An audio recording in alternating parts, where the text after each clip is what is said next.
Hello and welcome to another exciting episode of The Source. Today we have a very special guest. Special guest who needs no introduction, but tell us who you are anyway. Hi, I'm Shally. Hello, Shally. Tell us what do Nice you to do? meet you. What do you do? Well, I've been doing this thing called identifying candidates for about 30 years now. I'm best known as one of the original kind of pioneers in the sourcing space. I'm using air quotes because now that there's no SourceCon, there's probably not going to be any sourcing anymore. But it's the job that recruiters do when they go out and they identify people. And I've been doing that for, gosh, about 30 years now. Yeah, Wow, long wow, time. I'm time I'm one of those flies. old in the tooth, um, you know, You've gray seen some haired changes over the years, animals. no doubt. Yeah, yeah, and also not a lot of changes too at the same time. It's like some things have changed dramatically and some things have not changed at all. Yeah. As I say about change, the more things change, the more they stay the same. That's a Um, good one. That's a good one. Yep, yeah. I agree. I'm excited about you speaking at the Recruiting Innovation Summit, which, although as you said, no SourceCon, but we do have a SourceCon track that you will be speaking on, sharing some Yep. of your pearls of wisdom. Can you give us a sort of an insight as to what we can expect from your track, from your Well, presentation? I'm kind of excited about it because actually I'm really excited about it because I'm basically bringing back the sourcing lab. Remember Okay. the old sourcing lab? Yeah. Yeah, I mean the OG sourcing lab. Like for folks that probably have no idea what I'm talking about.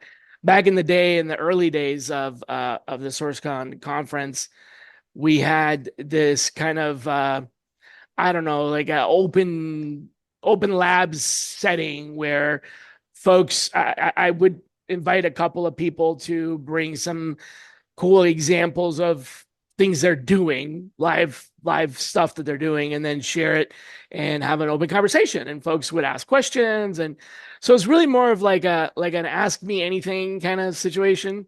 People would bring examples, and and then the guest presenters in the lab would have one topic that they were going to show, like one thing they wanted to share, and we'd have a bunch of them. So I'm sort of bringing that back, except it's going to be a couple of different things, not just one. But it's really high energy, very interactive. People are going to be asking questions and bringing their real life sourcing problems, or we're going to tackle and dive into those real world challenges on the spot. So definitely not a lecture, no pulpit, banging down on the pulpit and preaching. A lot more hands on. People be practicing advanced search techniques and automation hacks, precision sourcing strategies, a lot of the things that have changed about what we do. Yeah. Like for example, how we leverage some of the automation tools that are out there in generative AI and things like that. So I'll be talking about that in a very practical, this is what I'm doing today kind of setting. That's old school. That's how we did it back in my day. That's how we did it back in that. Yeah, except I'm still doing it, man. Can you believe it? Still doing it. What would you say is one of the I don't know, weirdest or just unusual things that ever happened to you in a sourcing lab? After all these years, he's like, huh? And that, just didn't expect that Weirdest. to happen. Yeah. The sourcing lab has always been a place where people just ask questions that were not planned. They're like, Yeah. I'm doing this right now. And so it does leave itself open for some examples, live examples that might be less than appropriate for a um, PG-13 rating, if you know what I mean. So I've had some of those where like it doesn't happen nearly as much nowadays. When I take the stage, I make sure and I turn on my settings and log into Google to make sure that the adult filter is properly maxed out and all that. But I remember I remember pulling up what looked like a fairly innocent article from a newspaper, and it seemed like a very reputable newspaper. And I'm not going to say Wall Street Journal, but it was something like that. Could have been New York Times or something like that. Yeah. And it was an article, and I'm like, oh, this looks really promising. And I click on it, and then the headline pops up, and um, you know, here it is on the big 12-foot screen, the headline with an F-bomb in it. Oh. And I'm like, quickly close that out. But everybody saw it, you know, and I'm like, oh, I'm so sorry. Like, you know, the nature of the internet. So it wasn't adult content, but it was definitely an adult language. And it was a quote. The headline was a quote of the person being interviewed in the article and what they said, to the tune of, you know, you can go F yourself. But there was, you know, so literally the screen said, go F yourself. Were people clutching the pearls like, oh, my Yeah, sensitivity? pretty much. And then I was quickly like, well, I did not expect that to happen. So that's a weird one. I mean, the article was highly relevant. I wish I could have read it and, you know, shared it with the audience because it was a really good example. But we needed to like read that. Like we need like go censored yourself. Oh man, we got some complaints about that. Obviously, not anybody's, you know, fault. It just was unfortunate. But you never know what you're gonna get online, you know. And nowadays, it's even crazier. I think Yeah. probably the biggest change that has happened. I don't know. You tell me if you observe the same thing, but if I feel like there's so much artificial content. Like back in the day, Yeah. it used to be, you know, you and I had to go out there and find. I mean, we've worked together in a bunch of projects, and we've had to go and find some weird, wacky, you know, offbeat, you know, scientists that know about Yeah. compression algorithms and you know stuff like that. And it's like hard to find these people. They're not on your typical, you know, sources. They're not out there advertising themselves. You got to go into the deep, dark corners of, you know, the internet to find places where they hang out because that's what they're hanging out doing their job, right? Yep. Hmm. But nowadays, the majority of content is like it's garbage. It's either automatically generated or it's inane, you know, BS. So it used to be hard to find people because they were hard to find. Now it's fine. It's hard to find people because there's so much junk. Yeah. It's like Yeah. going to a grocery store and looking for a healthy meal when it's wall to wall fast food. And Yeah. like that's not at all what you want. Yeah. It's like being authentic has become a premium. Right. Yeah. Yeah. And most of the content is either repetitive or, you know, and so you're distracted by so many rabbit holes and things that kind of take you off in the wrong direction.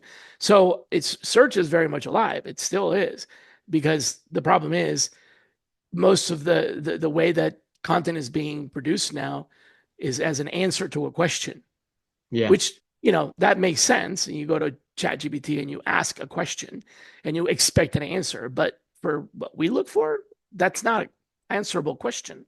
Yeah. You know, it's not a one shot answer. So getting to that important content is just as hard as it was before. Before, because it was hard to find. Now, because it's hard to peel back all the layers, you know? Yeah. It is a bit of a conundrum. It makes me think also about how there's so many AI tools to help job seekers apply to jobs. So you can, I think I read this one article where this guy sent his resume or applied to 200 something jobs You know, overnight. And it's like, if we're having this influx of AI edited resumes flooding the ATS systems, and then you have another AI filtering out the resumes to get the top candidates. It's kind of a weird juxtaposition. You got AI bringing in talking junk, to you got AI. AI sifting Yep. junk, and the recruiter still has to look at it all uh, to some degree. Yeah, the It's robot candidate's like, "Hey, how you doing?" And the recruiter robot's like, "Hey, how you doing? Hey, how you doing? Hey, I'm doing yeah. great. How you doing? I'm doing great. Hey, how you doing?" It's like back and forth for like an Hmm. you know indefinite amount of time. They're both just greeting each other, being polite and friendly. Like, "Hey, how you doing? Hey. Oh, well, what are you doing? Well, I'm doing the same thing you're doing. What are you?" And nothing's happening in the meantime. So the robots are keeping themselves entertained and keeping themselves busy talking about zero. Interesting times, man. Interesting times. You know what It's though? I wish this is my dream okay. that if we could this is a good time to finally kill the resume. I mean, let's just murder it, put 20 nails in that coffin and bury it in a concrete bunker in the middle of the Antarctic. I mean, it was never a good idea. Mm, It was never a good idea. And now it's even less. Yeah, like we're talking about the AI writing your resume for you. So people aren't even writing their own resumes. At least it used to be yeah. a test of some sort of, are you able to write? But now you don't even have to be able to write, and it never really was very authentic. I mean, resumes from the very first time I made a resume, there was, let's just say, some language in there that was very hyperbolic, and that's the same with every resume. I mean, nobody puts just the facts on the resume. It's always painted up to be something else. It's never really been a good use of, um, an applicant's time to do that. And it's never been a good use of the applicant's time to fill out these applications where they're being asked for their resume 27 times. Let's just kill it. I mean, this is ridiculous. And Do I you think think it's we should starting to all happen. just do you think we should all just go to maybe assessments, or if you're a coder, just put your code up and we'll just see how good your code is, and that's enough? I think so, something like that. I mean, back in the day, we didn't have resumes. They started in Yeah. World War II as a result of the influx of people looking for work and not a lot of work available. So it was a way the resume was always a way to screen people out. It wasn't a way to market yourself in, it was a way to screen people out. Just drop your resume off and we'll have somebody look at it. And that somebody used to be the business owner and then became the, administrative assistant. And now it's the robot, which just tells you how important the resume really is, which Yeah. is to say, not at all. Yeah. I think that there's a better way. You would be interviewed, and then there was a determination made on whether or not the person thought they could get along with you and teach you the job, or if you had enough skills to do the job, and then you would get the job. And if it didn't work out, you didn't have the job anymore. But now, I mean, the decisions people are making based on resumes are nobody really appreciates that decision. There's always something like the resume only gets you a no. It doesn't get you a yes. Hmm. You Interesting. never get a yes from a resume. You just get through the screening documents to the point where you can actually talk to somebody, but you still have to interview. You still have to, it doesn't get you the job. So it's just useless, I think. Hopefully we can get rid of it. I think we'll probably see more solutions. Like it's this one company. Full disclosure, I did some project work for them. This company's called Tatia, and they had the system where if you wanted to be a say customer support for Visa, whatever, right? Then you would log into the system and you'll see the instructions and you would do the duties of a customer service rep for Visa. And then if you can uh, go through the scenario, proving that you can do the job, then why do I need to see your resume? Because you've already went through the virtual process of doing the job. So I should just hire you based on your skill set, Nope. you know. So I Either wouldn't you be already surprised if we have the saw more skills stuff like or we that. can teach you the skills. Either you have Yeah. the skills or you have the ability to learn the skills. Either way, it's not going to be on your resume. I mean, the resume doesn't even show your skills. It just shows some, worded up version of it. Mm-hmm. Hmm. So hopefully this is the end. I don't know. I mean, I've wished for the demise of the resume for years. You and I, we don't, when we go sourcing, we don't source for resumes anymore. We just Yeah. don't. Yeah. You ask the candidate for their resume after you already got in touch with them, but you're not sourcing the resume anymore. You're getting the resume from the conversation, and only because the hiring manager wants it. And again, why do they Yeah, they really want always ask for one. No matter it? Yeah, what, they will always ask for one at the end. but why? But What's the yeah, point?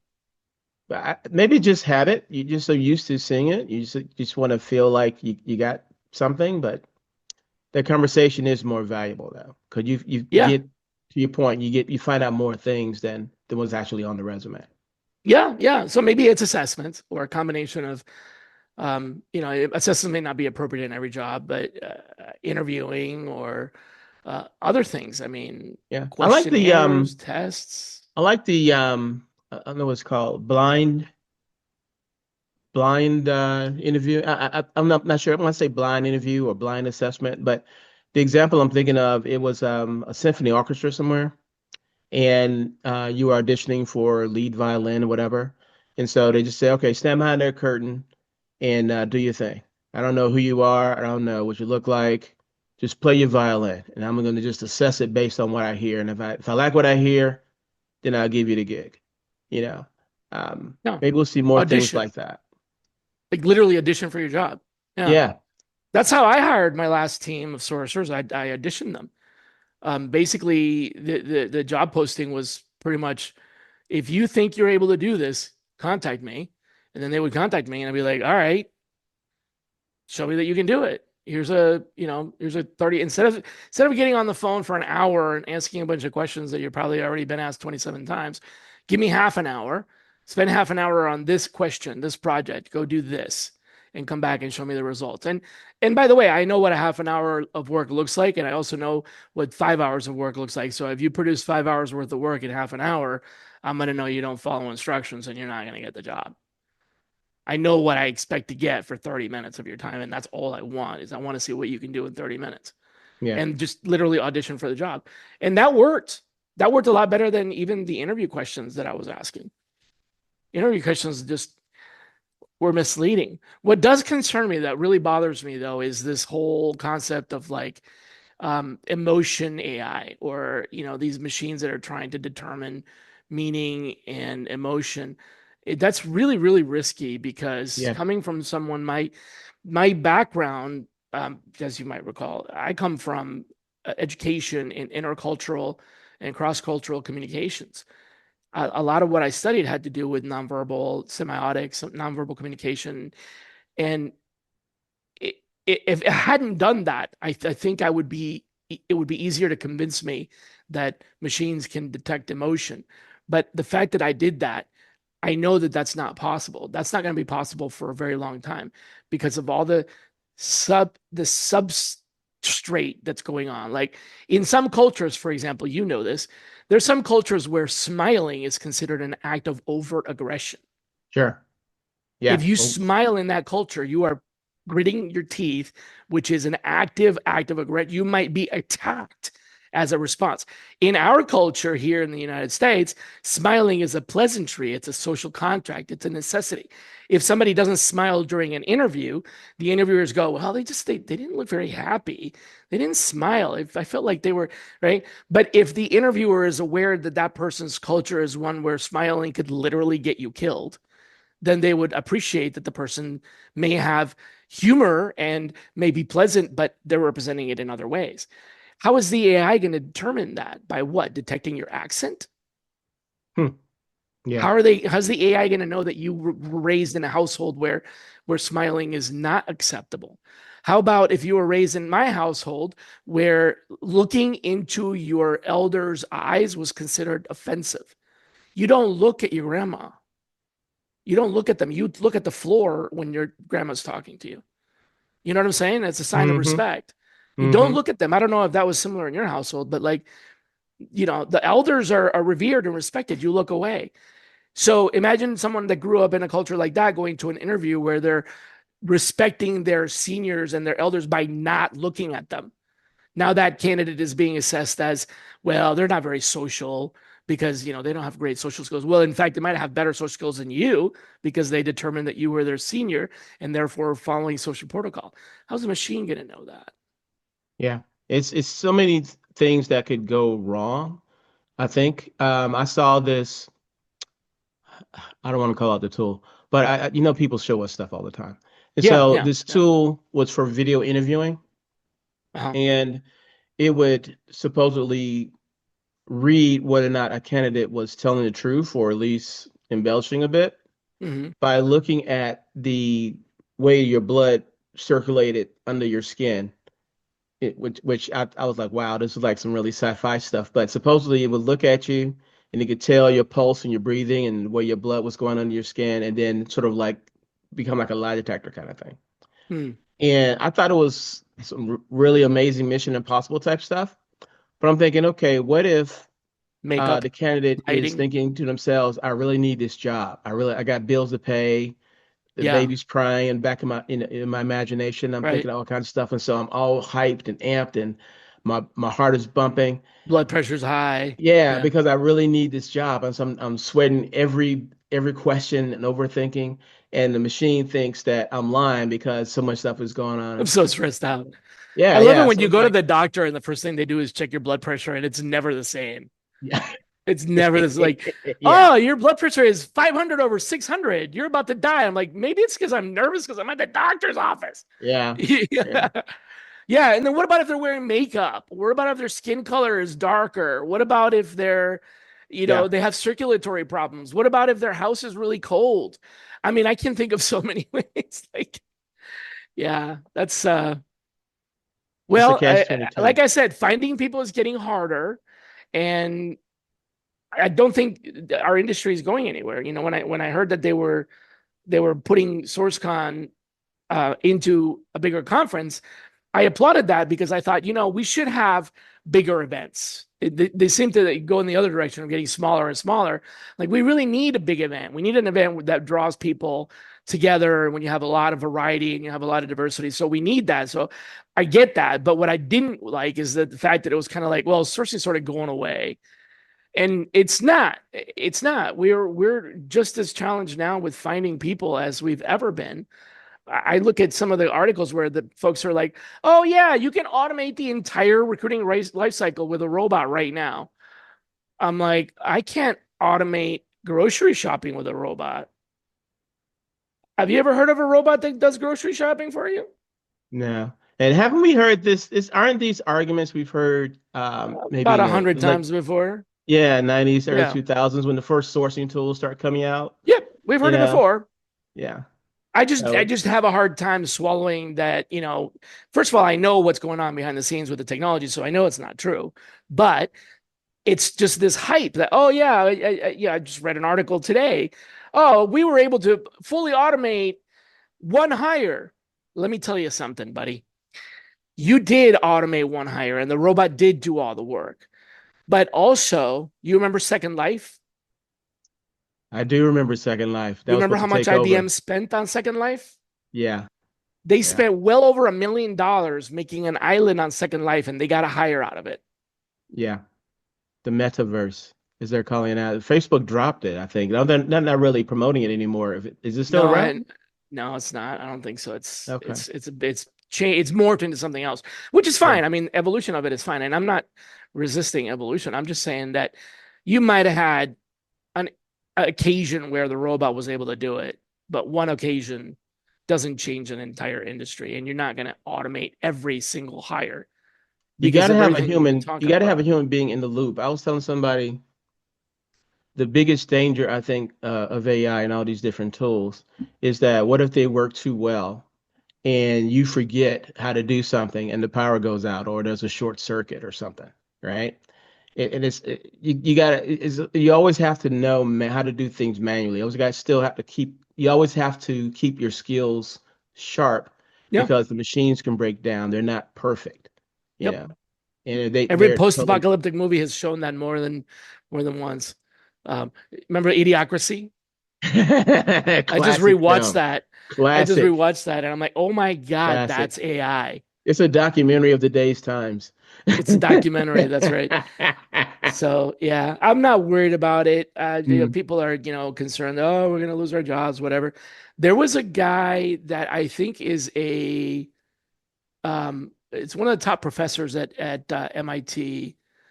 Um, like not just tenured, but the next rank about that. Like like he's like one of the leading professors at MIT, and he wrote an article for, I believe it was Forbes, where he was busting the myth that AI is going to take over all of our jobs. mm. And he made some really strong arguments. So I'll let you read the article. But one of the biggest arguments that he made was that the amount of human being jobs that would actually be replaced by AI is closer to less than 5%, Oh wow.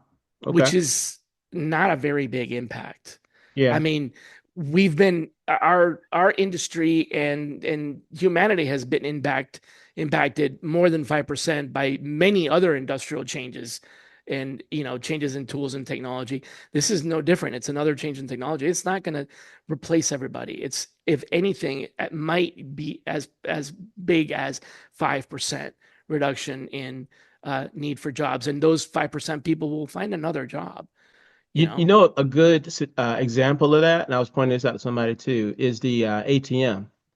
When Tilly the Teller um, debuted, and you can go to the ATM and deposit your money, whatever. They were mhm. saying, oh, there won't be Banking any is more bank over. tellers anymore, but they're Right. still around. They're just doing other stuff. Yep. There's still travel agents.